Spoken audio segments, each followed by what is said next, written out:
I want to tell you that you were never meant to fit in. You were always born to stand out. So don't try and fit in. I don't know why each and every one of us are trying to fit in continuously. We were never born to fit in this world. A lot of people will try and define you and put you in a box, but you were never meant to be in a box. So why are you allowing them to put you in a box? This is your life. Why are you allowing people's opinions of you to put you in a box? This is your life. Live it on your terms. You've got to understand your purpose and why you're doing what you're doing. Because if you don't understand the why, then it's a complete mess. Oh, Jesus, we are anointing. Yo. Jesus' name. Episode 2. What's up? Hello everyone, hope you're doing good. Hi, I'm doing good. Are you doing good? I'm doing great, buddy. Welcome to season 2, episode 2 of Start Ugly. Another episode of Start Ugly. So episode 1 was great because we focused on how our failures don't define us but really qualify us to move forward, right? Yes. And what are we exactly. focusing on today? So today we're gonna take you through a bit of how to deal with failure. So it's enough to say, yes, you must fail, but when you're actually someone who has failed, and it's real, and the monsters and the fires are there with you. Yeah. What do you actually do? How do you navigate through that? And while we don't have the perfect answers, we can just share what we experienced in some of our failures. I think that's the beautiful thing about our story. I mean, we don't have the answer for your story exactly, but we can share some principles that we learned and some life lessons that I think will definitely help you on your journey. Yeah. So one of the questions I was asked... Someone's going to take us through his pits. Yeah. One of the questions I was asked is how did we get into 3 schools with the Leadership Academy? Yeah. And before I can tell you how we got into those 3 schools, you've got to understand the story behind it. So here's a bit of insight on where it all started. After finishing my degree in 2013, I just had a question with how I was going to use my degree to inspire the next generation. And I remember seeing the 2013 matric results, and the bachelor pass rate I think was around 22%. I decided that I was going to go into schools, whichever school I could go into, and take my story with my degree, and really get involved in inspiring each learner to believe in the future that they had. At times I got a couple of friends to join me, and at that time we thought, okay, let's start a movement. And that movement was called Vine Branches. This is the declaration you need to make over your life. You ready? Yes! Okay, 1, 2, 3. I can! I will! I must! Louder! I can! I will! I must! Now go on there and leave your mouth, because that's what you were born for. That movement literally started becoming a failure simply because I got together with some other friends and they wanted to start another movement, and the conflict of visions is what led to the death of Vine Branches. I've decided to follow the other movement and work with the other friends because we were pushing radio and stuff as well. But I soon got to realize that pushing the other movement was so focused on magnifying ourselves as brand. Now that you know where we come from, I think you've got to understand what was the defining moment that changed everything.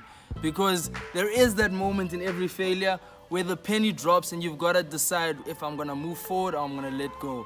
And I actually decided to let go. Yeah. And in letting go, I got to realize things about myself that would lead me to my success. Let go of what? This is what I'm going to share in the next video.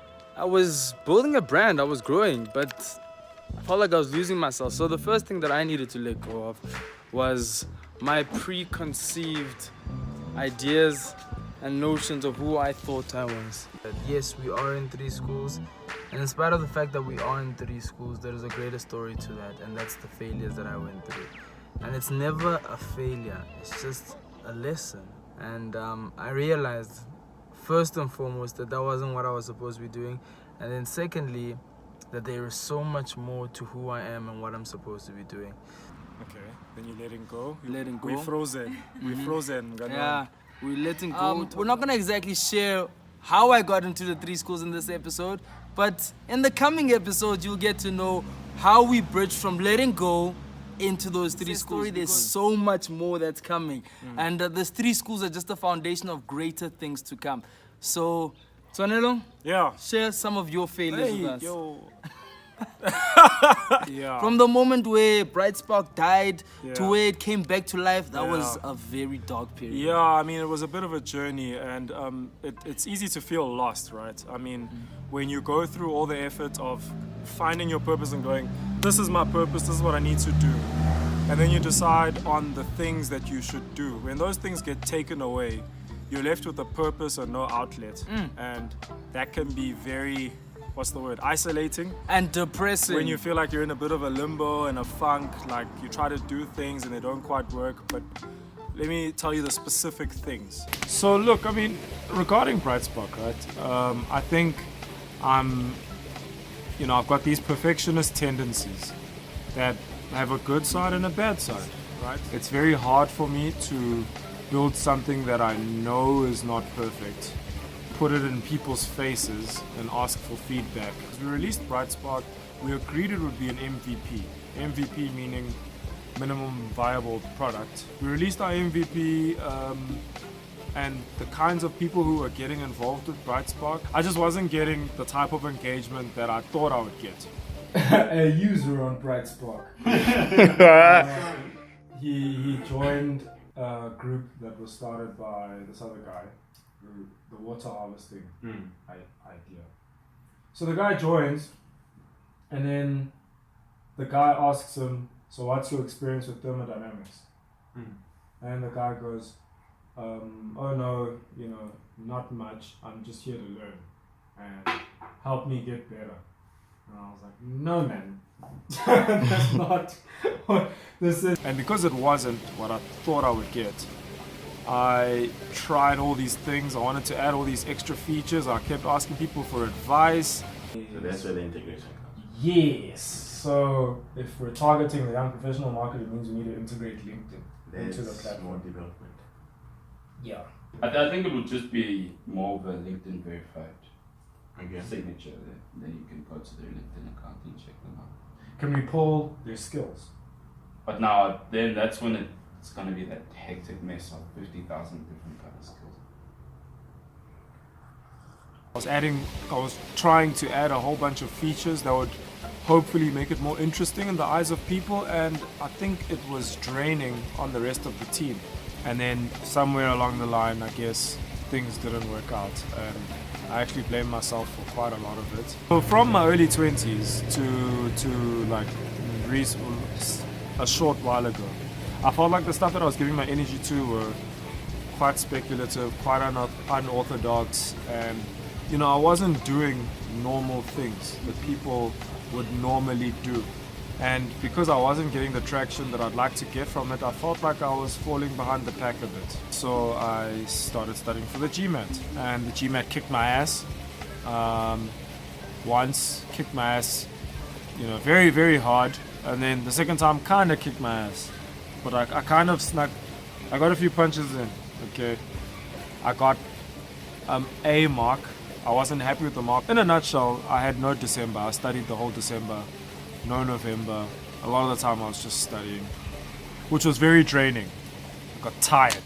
I got so tired, so drained emotionally. To come off the back of what you see as a failure in Bright Spark to then jump into studying for the GMAT and then failing at that, it was very tiring. It was very tiring. It was ugly. What kept me going, I believe, was having the same purpose. I think when you get over yourself a bit and you're not living for yourself, it's very easy to get over self-doubt, depression, all of those ugly things. Alright, so now that you've learned how we failed epically and what we learned from our failures, please make sure that you stay tuned in the coming episodes, because our story is still being written, and I'm definitely sure that you'll find something that will inspire you to go forward. Yeah, the beautiful thing about counting the cost is that you prepare yourself, that when times get deep, when you are struggling, and when you have to get like those 2 extra jobs just to get by, to push this thing, it'll be okay, because in the struggle you'll be like, no, I knew this is what I was gonna go Something through, specific. and it's gonna be worth it. Yes, it comes from the heart, brother. And I'm going to tell you in the next few weeks. Anyway, guys, thanks for watching. I Yeah. hope you enjoyed this episode. Next episode is coming in 2 weeks, so we've changed now. We don't release weekly, so don't think, they're not delivering. No, we are. We're delivering to 2 weeks. Quality doing. over quantity. Awesome. Yeah. We Thanks love for you watching. guys. We love you guys. Make sure you like, share, and comment, and we'll see you soon. And subscribe. Yeah, we'll definitely see them soon, right? Cool. We will see you soon. Shut up. Cheers.